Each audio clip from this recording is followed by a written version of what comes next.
হঠাৎ মিষ্টি কিছু খেতে ইচ্ছে করলে ঝটপট তৈরি করে নিতে পারবেন বিহারের বিখ্যাত এই মুচমুচে রসালো ময়দার খাজাগুলো। আসসালামু আলাইকুম everyone, welcome back to my channel. এই খাজাগুলো যে শুধু দেখতেই সুন্দর তা কিন্তু না, খেতেও মাশাআল্লাহ খুবই বেশি মজা। মাত্র 2 থেকে 3টি উপকরণে ঝটপট তৈরি করা যায়। এই খাজাগুলো হবে অসংখ্য লেয়ার যুক্ত, প্রত্যেকটি লেয়ারে থাকবে রসে ভরা এবং এত বেশি ক্রিস্পি, একবার মুখে দিলে তো আপনার মুখ আর থামবেই না, শুধু খেতেই থাকবেন। চলুন কথা না বাড়িয়ে তাহলে ঝটপট রেসিপিটি দেখে আসি। বিসমিল্লাহ। ফার্স্টে একটি মিক্সিং বোলে নিচ্ছি 1.5 কাপ ময়দা। আপনারা চাইলে ময়দার পরিমাণটা কমিয়ে বাড়িয়ে নিতে পারেন। দিয়ে দিচ্ছি 1/2 চা চামচ লবণ এবং 2 চা চামচ সয়াবিন তেল। এবারে হাত দিয়ে তেলটা ময়দার সঙ্গে খুব ভালোভাবে মেখে নিচ্ছি। তেলটা ময়দার সঙ্গে খুব ভালোভাবে মিশিয়ে নিতে হবে। প্রায় 2 মিনিট ভালোভাবে মিশিয়ে নেওয়ার পরে কিছু ময়দা হাতের মুঠোর মধ্যে নিয়ে এরকম মুঠোবন্দি করলে যদি দেখেন মুঠো বেঁধে আসছে, আবার ভেঙে দিলে ঝুরঝুর করে ভেঙে যাচ্ছে, তাহলে বুঝতে হবে সব কিছু খুব ভালোভাবে মেশানো হয়ে গিয়েছে। এবার এর মধ্যে নর্মাল তাপমাত্রার পানি দিয়ে আমি একটি ডো তৈরি করে নিচ্ছি। পানিটা একবারে দিব না, 2-3 ধাপে অল্প অল্প করে পানিটা অ্যাড করে দিয়ে ডোটা তৈরি করে নিতে হবে। এছাড়া একেবারে পানি ঢেলে দিলে ডোটা নরম হয়ে যেতে পারে।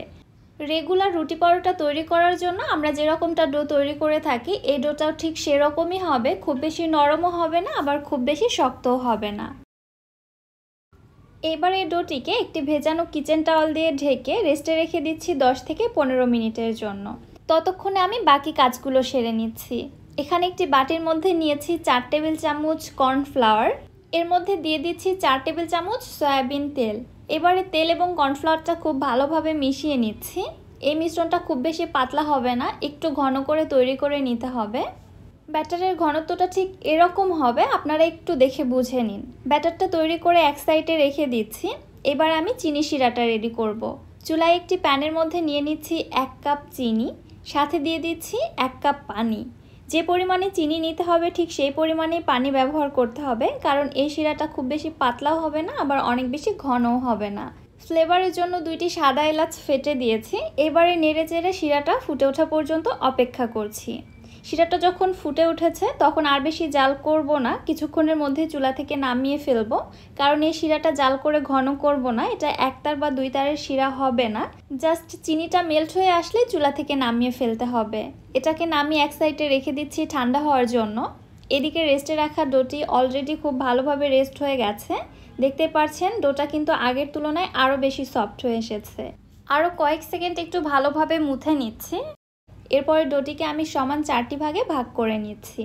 আপনারা চাইলে লেচিগুলো আরও ছোট বড় করে কেটে নিতে পারেন, সেই ক্ষেত্রে রুটিটা ছোট বড় হবে। এখান থেকে একটি লেচি নিয়ে বাকি লেচিগুলোকে আবারও সেই ভেজা নিংড়ানো কিচেন টাওয়াল দিয়ে ঢেকে রেখে দিচ্ছি, এতে করে লেচির উপরটা ড্রাই হবে না। এবার একটু ময়দা দিয়ে এই লেচিটা থেকে আমি একটি রুটি বেলে নিচ্ছি। রুটিটা এমনভাবে বেলতে হবে, অনেকটা পাতলা করে বেলে নিতে হবে। এই রুটিটা খুব একটা বেশি মোটা করা যাবে না, তাহলে খাজাগুলো কিন্তু খুব একটা বেশি ভালো হবে না। আমি ঠিক এরকম পাতলা করে একটি রুটি বেলে নিয়েছি, দেখতে পাচ্ছেন। একইভাবে আমি 4টি লেচি থেকে 4টি রুটি বেলে নিয়েছি। এবার একটি রুটির উপর দিয়ে দিচ্ছি সেই কর্নফ্লাওয়ারের মিশ্রণটা। একটু বেশি পরিমাণেই দিতে হবে এবং পুরো রুটির উপরে খুব ভালোভাবে স্প্রেড করে দিতে হবে। কোনো জায়গা যেন ফাঁকা না থাকে, এদিকটা অবশ্যই লক্ষ্য রাখবেন। এর উপরে আরও একটি রুটি বসিয়ে দিয়ে আবারও আমি কর্নফ্লাওয়ারের মিশ্রণটা দিয়ে দিচ্ছি খুব ভালোভাবে, কোনো অংশ যেন ফাঁকা না থাকে। এবার রুটিটাকে আমি এক সাইড থেকে এইভাবে পেঁচিয়ে নিচ্ছি। একটু চেপে চেপে এইভাবে রোলটা তৈরি করব, ভেতরে যেন খুব একটা বেশি ফাঁকা অংশ না থাকে, এদিকটা অবশ্যই লক্ষ্য রাখতে হবে। রোলটা তৈরি করার পরে এবারে এগুলোকে আমি ছোট ছোট টুকরো করে কেটে নিচ্ছি। যেহেতু আমি খাজাগুলো খুব একটা বেশি বড় করব না, ছোট করেই তৈরি করব, এজন্য লেচিগুলোও ছোট করে তৈরি করে নিলাম। আর আপনারা খাজাগুলো বড় করতে চাইলে লেচিগুলো বড় করে কেটে নেবেন। এবার এখান থেকে একটি লেচি নিয়ে ঠিক এইভাবে গোল করে নিলাম। এরপরে দেখুন এক সাইড থেকে এইভাবে চেপে চেপে দিচ্ছি এবং অপর সাইডটা কিন্তু ফাঁকা থাকবে। এক সাইডের অংশটা এইভাবে টেনে চেপে দিতে হবে, তাহলে অপর পাশে খুবই সুন্দর একটা ডিজাইন ক্রিয়েট হবে।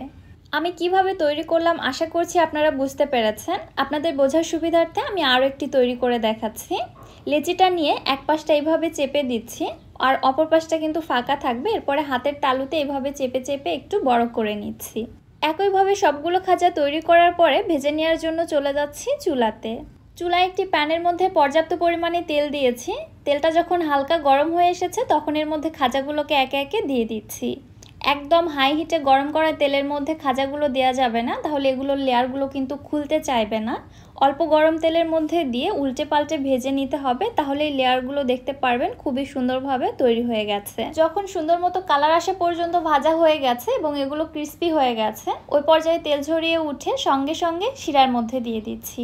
শিরাটা এই পর্যায়ে কুসুম গরম আছে এবং খাজাগুলো কিন্তু একদমই গরম। তেল থেকে উঠিয়ে কোথাও রাখা যাবে না, সরাসরি শিরার মধ্যে দিয়ে কয়েক সেকেন্ড উল্টে পাল্টে নিলে শিরাটা খুব ভালোভাবে সোক করে নিতে পারবে। সবগুলো খাজা ভেজে নিয়ে শিরাতে ডুবিয়ে উঠিয়ে নিয়েছি। দেখতেই পারছেন 1.5 কাপ ময়দা থেকে কতগুলো খাজা তৈরি হয়েছে। আপনারা এই খাজাগুলো একদিন বানিয়ে 1 সপ্তাহ পর্যন্ত সংরক্ষণ করে রেখেও খেতে পারবেন। খাজাগুলো কত বেশি ক্রিস্পি হয়েছে ভেঙে নেওয়া দেখেই হয়তো বুঝে গেছেন। আর এগুলো দেখতে এত বেশি লোভনীয়, খেতে তো আরও বেশি মজা। বিশ্বাস করুন, আপনারা একবার বানিয়ে খেলে এটা বারবার বানাতে চাইবেন। আর দেখুন এগুলো কতটা রসালো হয়েছে, মুখে দিলেই জাস্ট মিলিয়ে যাবে, এতটাই বেশি মুচমুচে এবং রসালো হয়েছে।